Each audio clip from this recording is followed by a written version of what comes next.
Salut à tous et bienvenue à cette autre édition de la revue de la presse sur Journal du Cameroun Télévision.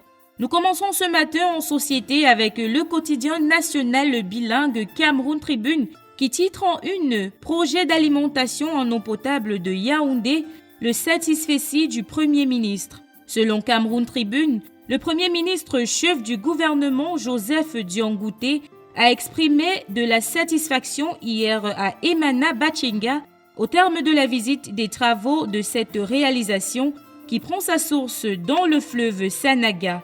Le projet déjà réalisé à 51% selon Cameroun Tribune pourra produire 300 000 mégacubes d'eau en fin de réalisation. Retrouvez plus de détails sur cette actualité en pages 4 et 5 de Cameroun Tribune du 8 août 2019. Nous continuons en société, mais cette fois-ci en santé avec Réalité Plus qui titre à sa une « Contre les faux médicaments, Manaouda ne peut rien ». Le journal s'exclame ainsi en précisant que tout se passe à partir de minuit quand le ministre dort.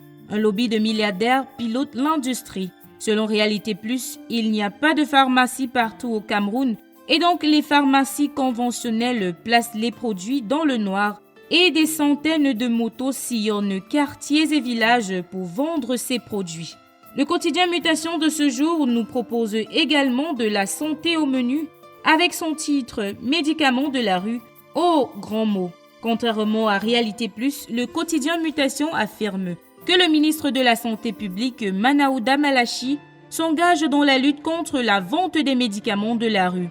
Le journal de Georges Alain Boyomo poursuit avec 7 interrogations.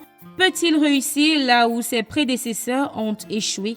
Vous voulez avoir des réponses? Eh bien, allez en pages 8 et 9 de l'édition du 8 août 2019. Autre actualité, autre une de ce jour, Le Messager nous propose Opération Épervier Bemengue à Kondengui. Selon le quotidien Le Messager, après une nuit au tribunal criminel spécial, l'ancien directeur général de l'Agence de régulation des télécommunications a été placé sous mandat de dépôt hier mercredi 7 août 2019.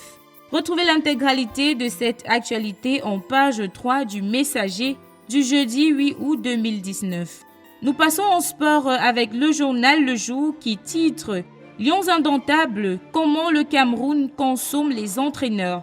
Le Jour affirme que le limogeage de Clarence Seedorf le 16 juillet dernier vient rallonger la longue liste des techniciens qui se sont succédés à la tête de la sélection nationale Fagnon.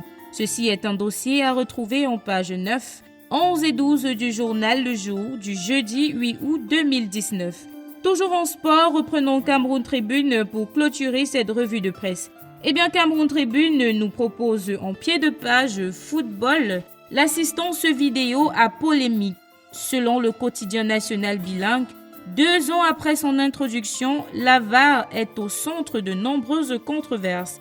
Retrouvez les avis de quelques observateurs proposés par Cameroun Tribune de ce jour en page 31.